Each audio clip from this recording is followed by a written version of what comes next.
श्री गुरु भक्ति योग।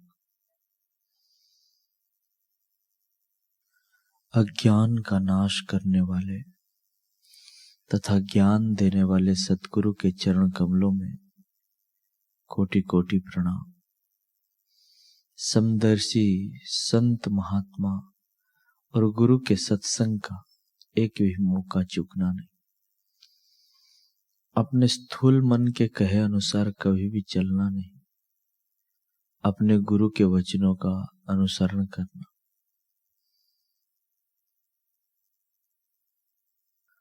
उच्च महात्माओं एवं गुरु के स्मरण मात्र से सांसारिक मनुष्यों की नास्तिक वृत्तियां का नाश होता है और अंतिम मुक्ति हेतु प्रयास करने के लिए उनको प्रेरणा मिलती है। तो फिर गुरु सेवा की महिमा का तो पूछना ही क्या। जिस प्रकार दो खरगोशों के पीछे दौड़ने वाला मनुष्य दो में से एक को भी नहीं पकड़ सकता, ठीक उसी प्रकार जो शिष्य दो गुरुओं के पीछे दौड़ता है वह अपने आध्यात्मिक मार्ग में सफलता नहीं प्राप्त कर सकता। अहम भाव का नाश करने से शिष्यत्व की शुरुआत होती है। शिष्यत्व की कुंजी है ब्रह्मचर्य और गुरु सेवा।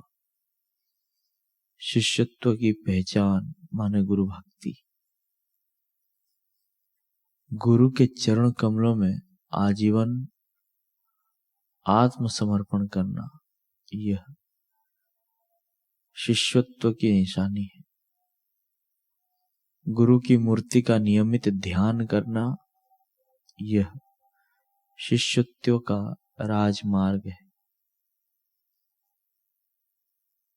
ध्यान मूलम गुरु मूर्ति, पूजा मूलम गुरु पदम, मंत्र मूलम गुरुर वाक्यम, मोक्ष मूलम गुरु कृपा। इस शास्त्र वचन का लाभ उठाने वाला धनभागी है। दोष दर्शन करने वाला अपना ही सत्यानाश करता है। गुरु महाराज के प्रति संपूर्ण आज्ञा पालन का भाव रखना वह शिष्य की नींव है। गुरु से मिलने की उत्कट इच्छा और उनकी सेवा करने की तीव्र आकांक्षा मुमुक्षुत्व की निशानी है। ज्ञानी पुरुषों की पूजा पवित्रता, सरलता, ब्रह्मचर्य और अहिंसा यह शरीर का तप है। देव द्विज आध्यात्मिक गुरु एवं ज्ञानी पुरुषों की पूजा पवित्रता, सरलता, ब्रह्मचर्य और अहिंसा शरीर का तप है। ब्राह्मण, पवित्र आचार्य एवं ज्ञानी पुरुषों को प्रणाम करना, ब्रह्मचर्य और अहिंसा ये शरीर की तपश्चर्याएं हैं। श्रीमद् भागवत पुराण में भगवान वेदव्यास ने कहा है, यदि काम पर जय प्राप्त करनी हो तो देह की नश्वरता पर विचार करो। मृत देह को देखो, शव पर विचार करो व रोगी शरीरों की हालत देखो। लोभ को जीतना हो तो कमाए हुए धन का दान करो और मोह को पराजित करना हो तो विवेक से काम लो। अहंकार को विजित करना हो तो अपने से श्रेष्ठ व्यक्ति को देखो। धन के अहम को जीतने के लिए अपने से अधिक धनी को देखो। विद्या के अहम को जीतना हो तो अपने से बड़े विद्वान को देखो। अपनी बुद्धि और चालाकी का अधिक गुमान हो तो अपने से अधिक चालाक लोगों में रहो। परंतु इन सब प्रयासों से दूर जिसे सद्गुरु की प्राप्ति हो गई, जिसे गुरु भक्ति रूपी संजीवनी मिल गई, उसे काम दूर करने के लिए अलग से कोई उपाय नहीं करना पड़ता। क्रोध दूर करने के लिए भी कोई अतिरिक्त उपाय करना आवश्यक नहीं। अविद्वता दूर करनी हो तो विद्यालय में जाइए। अनपढ़ हैं तो अध्यापकों की दास्ता स्वीकार करिए। परंतु जिसने गुरुदेव की दास्ता प्राप्त कर ली, वह अनपढ़ होते हुए भी विद्वानों को पढ़ाता है।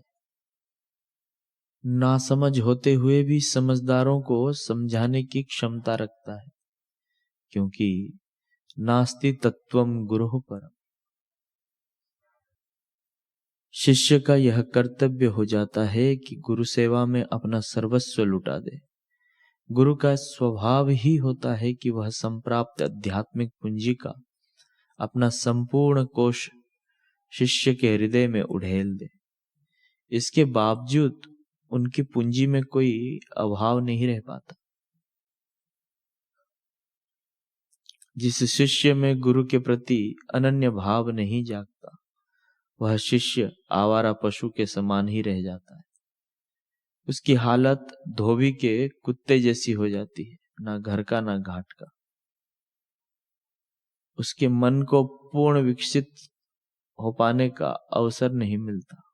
अधिक भटकने से उसका मन नास्तिक भाव में आ जाता है और वह खिन्नता अनुभव करने लगता है। पर जिन्हें सद्गुरु मिल गए हैं और जो सतशिष्य बन सका है, उसके लिए परमात्मा के प्रेम प्रवाह का झरना फूट निकला है। गुरु प्रसाद का स्वाद क्या होता है, यह यदि जानना हो तो किसी सत्शिष्य के हृदय में झांक कर देखिए, तब आपको पता चलेगा। देवतागण तो उस अमृत से वंचित रहते हैं, और जो अमृत गुरु भक्त को मिलता है, जिसे गुरु भक्त गुरु भक्ति से संप्राप्त कर पीता है, उस अमृत से योगी जन भी वंचित रहते हैं। कर्मी तो इस अमृत से बहुत दूर रह जाते हैं। कर्मी कर्म कांड की शुद्धि में तो लगे रहते हैं, परंतु हृदय की शुद्धि तो परम भाव से प्राप्त होती है। भाव के बिना वह संभव ही नहीं, उससे वे वंचित रह जाते हैं।